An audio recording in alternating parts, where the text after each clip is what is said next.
राम राम जी सारे ने। हमारी एक माता, एक बहन, एक महिला और रोज की तरह बेचारी भगवान का नाम लिख के तड़के बखते उठ ली, रसोई में गई, चूल्हे पर चाह का पानी चढ़ाया, चाह का पानी चढ़ा के बच्चे लगे गई उन्हें जगाए ताकि स्कूल खातर उन्हें तैयार कर सके। कुछ ही देर में चाह बन गई, वह बेचारी सास ससुर ने चाह दी आई, फिर बच्चा का नाश्ता तैयार कराया और नाश्ता तैयार करने में एक ऐसा जादू उसने कर दिया कि बेरा नहीं लग गया। बच्चा ते ड्रेस भी कद भरिया दी, बच्चा ते नाश्ता करा दिया।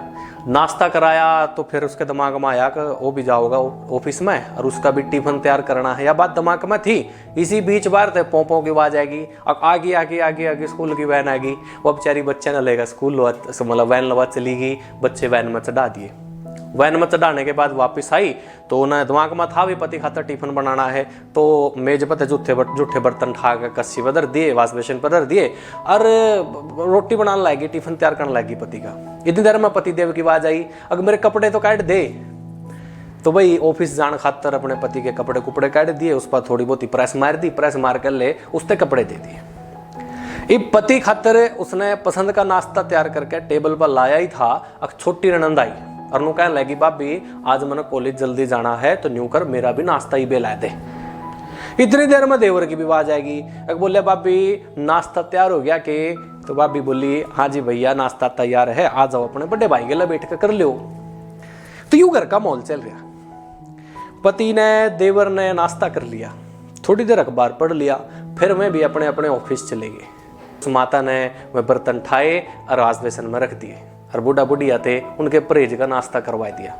दोनों नाश्ता कराने के बाद उनके भी जूठे बर्तन ठाए और किचन में ले जाकर उन्हें धोने लग गए। इसी बीच सफाई वाली भी आएगी, उसने नू कराया, बोले तो न्यू कर दो सफाई या बर्तन धो ले, मैं दूसरा काम कर लूँ। तो बर्तन धोने पलाई दी वह सफाई वाली और खुद बेड की चादर वगैरह इकट्ठा करने पहुंच गई।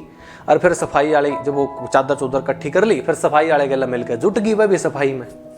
इब टाइम लगभग 11 बज रहे थे और अभी तक उसका पूरा काम मतलब सिमटिया भी नहीं था। अगर डोरबेल बज गई, डोरबेल इसी बजी कि वह दरवाजा खोलने चली गई। दरवाजा खोलने चली गई तो देखा एक श्यामी बड़ी ननंद खड़ी, उसका पति खड़ा और उसके बच्चे खड़े। उसने खुशी खुशी सबका आदर सत्कार किया, घर में बुलाए, बटा पानी की पूछी, ननंद की फरमाइश के मुताबिक नाश्ता तैयार करके इब वह थोड़ी देर उनके गला बैठ कर बतलाने लगी थी। कितनी देर में सासू की आवाज आई, ऐ बहू दोपहर के खाने का क्या प्रोग्राम है? उसने घड़ी का नहीं देखा, टाइम 12 के आसपास का हो रहा था। उसकी फिक्र बढ़ गई, चिंता बढ़ गई। वो जल्दी जल्दी फ्रिज का निलपकी, सब्जी काटी और फिर दोपहर का खाना बनाने में जुट गई। खाना बनाते बनाते दोपहर के 2 बज गए भाई। बच्चे स्कूल में थे, आने वाले थे, लो बच्चे भी आगे 2 के आसपास बच्चे आ जा करें। उसने जल्दी जल्दी बच्चे की ड्रेस तारी, उनका हाथ मुंह धोआया, उनते खाना खिलाया। खाना खिला कर जो जूठे बर्तन थे उन्हें उठा कर फिर वाश बेसिन में धरे। इसी बीच छोटी ननंद भी कॉलेज में आएगी और देवर भी आ लिया। उसने सारे का खाना मेज पे ला दिया और सारे ने खाना खाया और वह रोटी बनाते रही, सारे खाते रहे, वह रोटी बनाते रही, सारे खाते रहे। जब खाना खा के लगभग सभी लोग फ्री हो गए थे तो उसने मेज पर सारे वासन उठा के फिर वाश बेसिन में धर दिया और मांजना शुरू कर दिया। इस टाइम लगभग 3 बज रहे थे। उसने देखा यार मन भी भूख सी लग गई, मैं भी चलो रोटी खा कर देख लूँ 2 रोटी।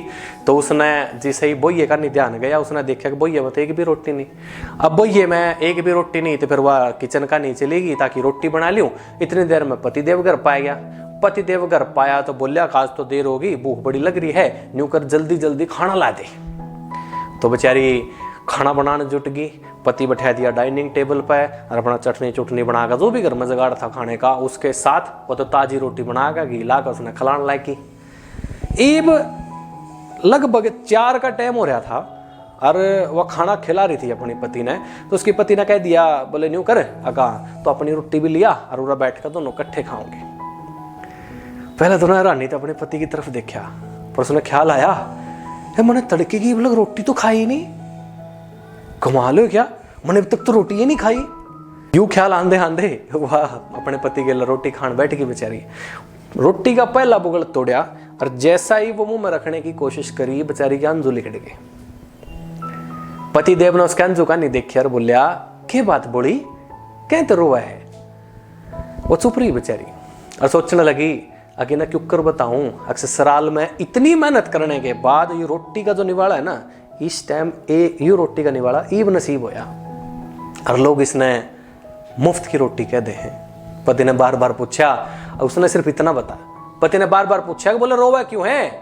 उसने सिर्फ इतना बताया, अब कुछ नहीं, बस ऊँही रो में। पति मुस्कुराया, पर थोड़ी देर में हंस का बोल पड़ा, अब थम लगाई भी हो ना, बड़ी बेवकूफ हो, बिना वजह रोना शुरू कर दे। दोस्तों एक चीज आप लोगों ने बताना चाहूंगा मैं, यह लगभग गणखरे घरा की कहानी है, या मेरे और आपके घर की नहीं है, सब लोगों के घर की कहानी है। एक महिला को सुबह जल्दी से उठ करके सारे काम देखने पड़ते हैं। हालांकि पहले तो घास काटना, लियाना, भाई धार काटनी, डांगरा ते गिरना, बहुत सारे काम होया करते हैं। हालांकि थोड़े काम अब काम बदल गए हैं। अब जिस चीज़ें घर में रह करके होती हैं वो भी बहुत ज़्यादा होती हैं। यूँ समझ लीजिए कि बाहर जाने वाले का तो संडे होता रहता है, घर में रहने वाले का कोई संडे नहीं। हालांकि जब संडे आवे ना घर वाले का, जैसे हमारी माताओं का कहते हैं, संडे आवे ना तो उस दिन तो ज़्यादा काम करना पड़े।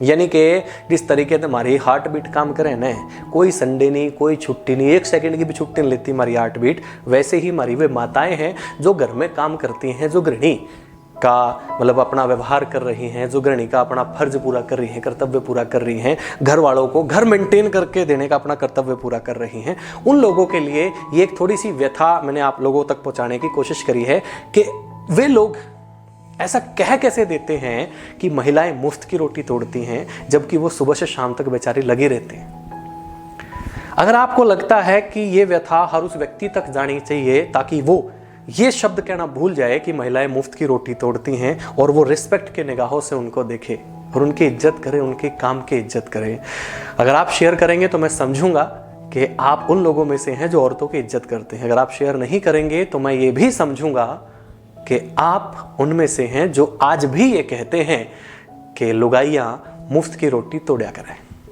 राम राम।